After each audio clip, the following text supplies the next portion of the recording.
love. That four-letter word we all grow up believing will save us. From fairy tales to Hollywood to our own daydreams, we're taught that love is the answer.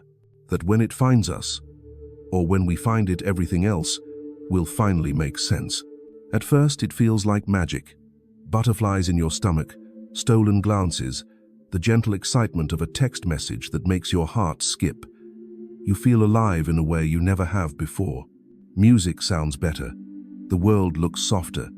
Even your reflection seems to smile back at you with a secret. This must be what they meant when they said, falling in love. But here's the part no one warns you about: what happens when that fall doesn't stop. What happens when love isn't a soft place to land, but a cliff you tumble over with no end in sight? In the beginning, you tell yourself it's just passion. You replay conversations in your head. You imagine your future together, where you'll go, what your kids will look like, how they'll propose. You can't stop thinking about them, but you don't want to. This obsession feels good. It feels romantic. It feels right.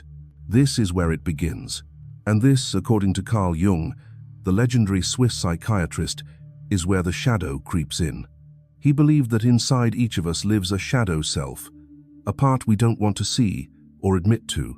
And in love, it often slips out in disguise, wearing the perfume of desire, the smile of devotion, the voice of longing. But its roots grow deeper into fear, insecurity, and control. You think you're falling in love, but sometimes quietly, gradually you're actually disappearing into someone else. Obsession doesn't shout at first. It whispers. It tells you, this is what love looks like. It convinces you that the way you're checking your phone every 5 minutes is just care. That ignoring your hobbies and distancing from your friends means you're devoted. That missing them so much it aches is a sign of depth. But the truth? Real love doesn't consume you. It expands you. Still, many of us don't see the difference, not until it's too late. We romanticize intensity. We crave fireworks, not warmth. We think needing someone every minute is how love should feel. And in that illusion, many of us, maybe even you, take the first steps into something far more dangerous than loneliness. We step into obsessive love. And once you're in, it's a maze of emotion that's hard to escape, because what feels like devotion is often just fear dressed up in a pretty disguise. So before we dive deeper into the psychology, the heartbreak, the unraveling of self, I want to ask you something. Have you ever mistaken obsession for love? If you're nodding silently right now, you're not alone. This isn't about blame. It's about awareness. Because only with awareness comes the power to break free. And maybe, just maybe, to learn what real love actually looks like. It doesn't happen all at once. You don't wake up one day and realize you've lost yourself. It's more subtle than that. Like standing in the ocean and not noticing the tide pulling you further out until the shore is just a memory. At first, you're still you, the person with interests, passions, routines, friends. But then, they enter the picture, and slowly, the gravity shifts. Your focus, your time, your energy begins to orbit around them. You cancel plans, rearrange your schedule. You stop going to that yoga class on Thursday nights, not because you don't like it anymore, but because you want to be available, just in case they call. You check your phone so often it becomes a reflex, a quiet compulsion. You begin reading into every pause, every period at the end of their texts, and your mind fills in the blanks with stories, most of them laced with hope or fear. This is not love. This is dependence in disguise. Carl Jung once wrote, "Until you make the unconscious conscious, it will direct your life, and you will call it fate." That quote echoes like a warning bell through the corridors of obsessive love. We often believe that this overwhelming focus on one person is destiny, some cosmic sign that they are the one. But often, it's simply our own unresolved wounds searching for a place to land. You may have been abandoned in the past, neglected, rejected. Maybe you didn't feel seen as a child. Maybe you never learned how to feel enough without someone else confirming it. So now, love becomes the stage where all of that plays out, and this person becomes your lifeline, your mirror, your emotional oxygen. And that is the most dangerous part, because once someone becomes your everything, you have no choice but to panic at the thought of losing them. You don't just want them to like you back, you need them to. You need their texts to come quickly. You need their reassurance. You need them to see you, pick you, validate you, love you consistently, urgently, obsessively, because deep down, you've forgotten how to do those things for yourself. And what happens when they don't? You panics. You start overanalyzing. You replay every interaction in your mind like a movie. What did I say wrong? Was I too much?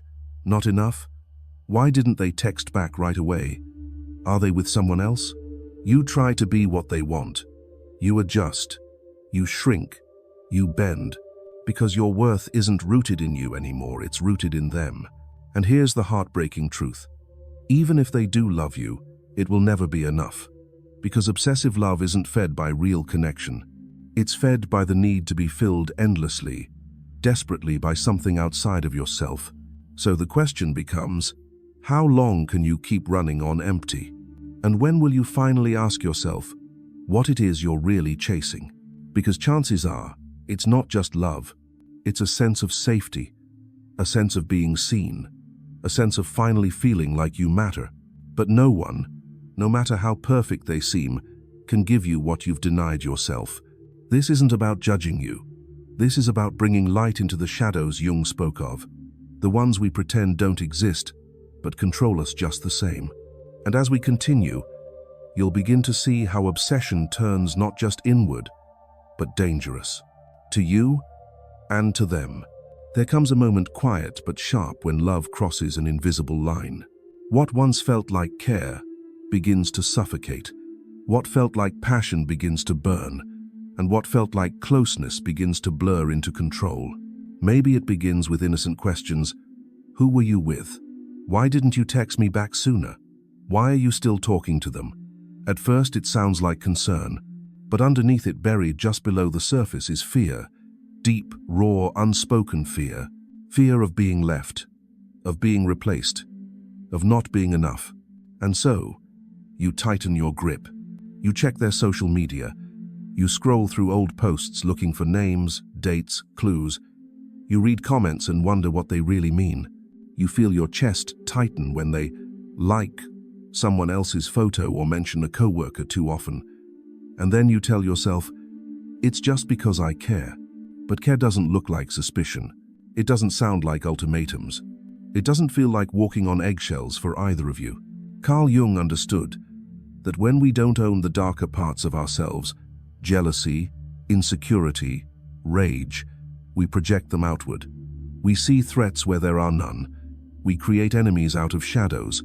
And in obsessive love, this projection can become dangerous.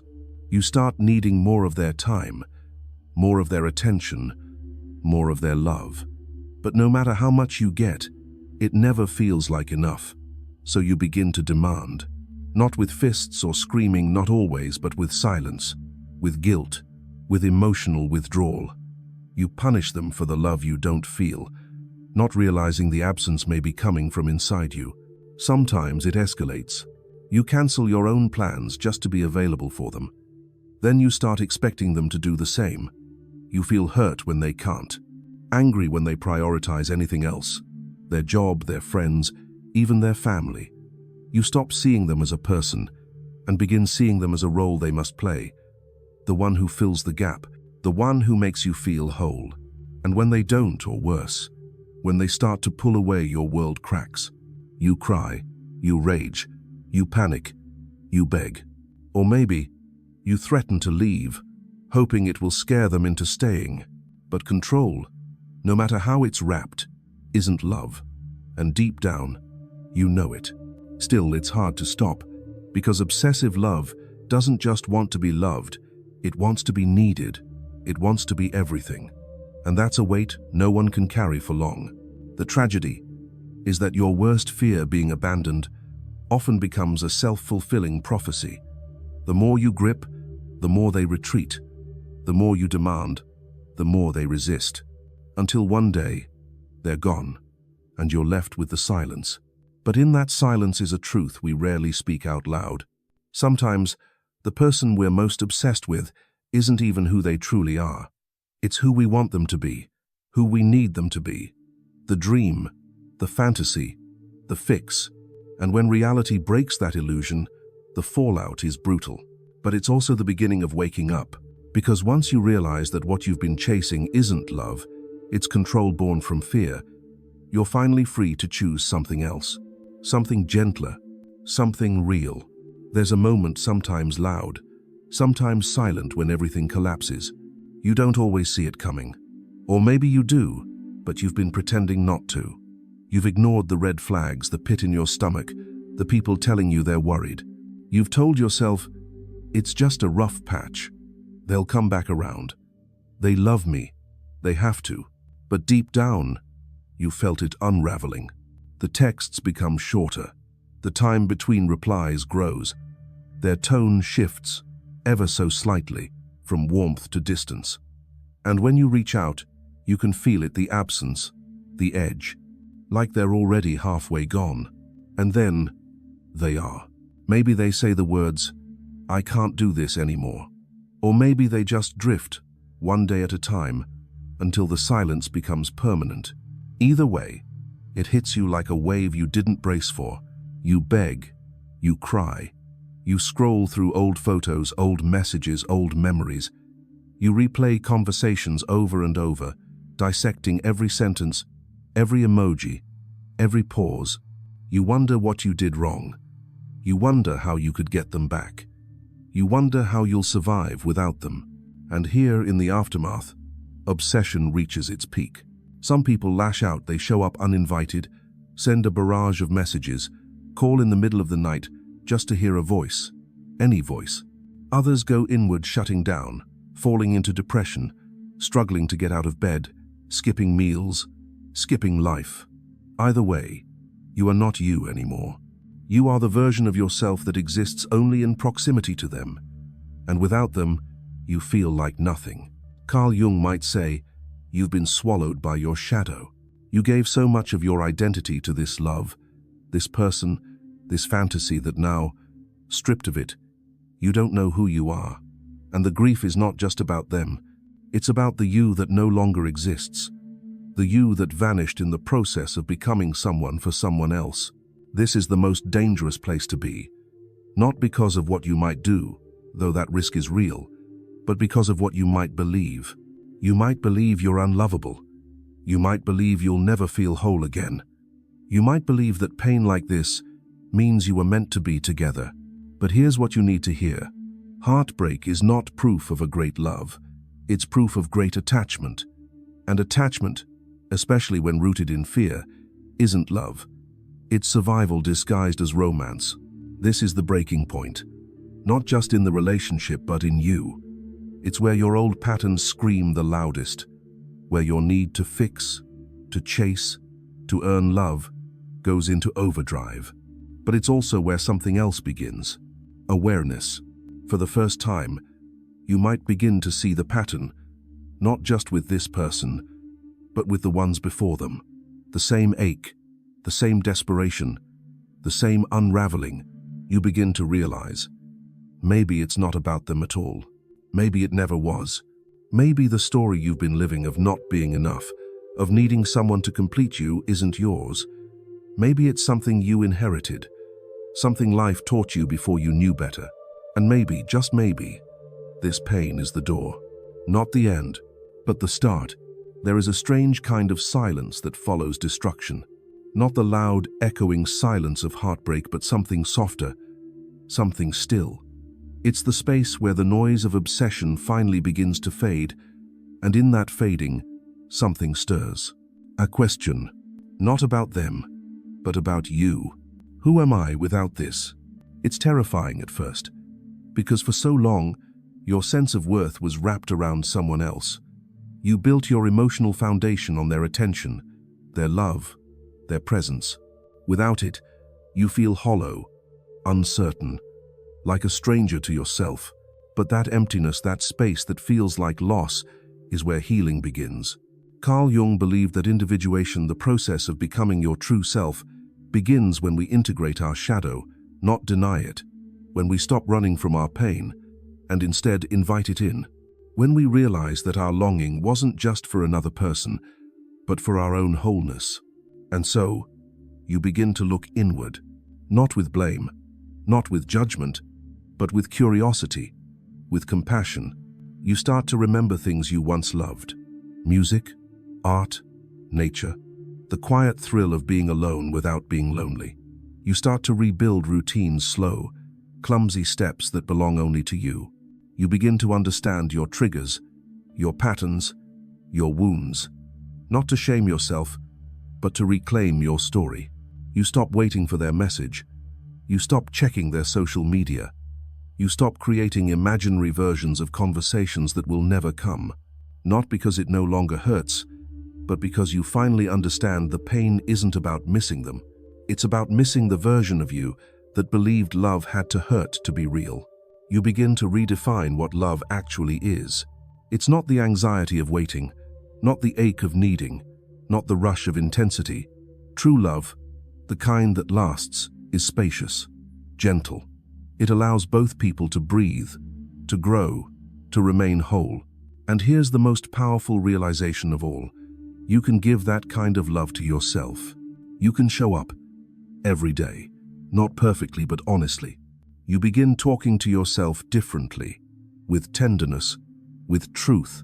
You say things like, "I am enough," and at first it feels awkward, maybe even false. But over time, something inside begins to believe it. Just a little, then a little more. The obsessive thoughts don't vanish overnight. The grief doesn't evaporate with a single epiphany. But day by day, the waves get smaller. The air feels lighter. You begin to laugh again genuinely, not because someone else made you feel seen, but because you finally see yourself. And here's what no one tells you about healing. It's not linear. You will revisit the pain, the memories, the longing. But now, you meet them with new eyes, wiser ones, kinder ones. You no longer chase closure from someone who couldn't give it, because now, you give it to yourself. You close the loop. You honor the love, even the obsession, for what it taught you, about your needs, your fears, your strength. You take back your story, and you begin again, not with desperation, but with wholeness. Because now, you know you don't need to lose yourself to be loved. You are already enough. Once you've walked through the fire of obsessive love and survived, something changes in you. Not overnight, not like a lightning strike, but like the slow unfolding of dawn after the longest night. There's a quiet shift inside, one that says, "I won't abandon myself again." It's not about becoming perfect. It's not even about finding the one. It's about rewriting the story, the one you've told yourself for years. That love has to be earned, that you have to chase it, that you have to sacrifice your needs, your time, your identity just to keep it. That story ends here, and a new one begins. You start showing up in relationships differently. You no longer look for someone to fix you. You no longer fear being alone. You listen more, not just to others, but to your own boundaries, your intuition, that inner voice that you use to silence in favor of keeping the peace. You say no when it matters. You walk away when it's unhealthy. You stop begging people to stay who were never meant to walk with you forever. And in that space, something miraculous happens. You start attracting love that mirrors your healing. People who respect your space, who celebrate your passions, who see your wholeness without needing to complete you. Love begins to feel peaceful, not chaotic, safe, not suffocating. And when conflict arises, because it always does, you no longer see it as a threat to your worth. You see it as an invitation to grow, to listen, to repair. Carl Jung taught that the journey toward wholeness isn't about becoming someone new. It's about reclaiming what you lost, the parts of yourself you abandoned to be accepted, the dreams you pushed aside to be loved, the light you dimmed to keep someone else comfortable. Now, you turn inward and find those pieces again, and this time you protect them, because you've learned not all intensity is intimacy. Not all chemistry is connection. Not all longing is love. And perhaps the most freeing truth of all, just because you feel something deeply doesn't mean it's right. The depth of your feeling is not proof of the rightness of the relationship. It's proof of your capacity to love. And that's beautiful. But that capacity must first be given to yourself. So where does that leave you? Right here, on the edge of something new, a version of love rooted in awareness, in softness, in presence, and above all, in self-respect. Maybe you're still healing. Maybe you're still grieving. That's okay. Growth doesn't erase the past. It honors it and uses it as the soil for something better. You're not starting from scratch. You're starting from experience. And now you get to choose. You get to build love, not fall into it. You get to lead with wholeness, not lack. You get to love with open hands, not clenched fists. So when love comes again, and it will, you'll know, not because it takes your breath away, but because it helps you breathe deeper. Because this time, you won't disappear into someone else. This time, you'll stay with you. And that changes everything. If this video resonated with you, don't let it end here. Share it with someone who needs to hear it. Comment below with your journey, your healing, your heartbreak, your becoming. And subscribe to stay with me as we explore more videos, more truths, and more ways to come home to yourself.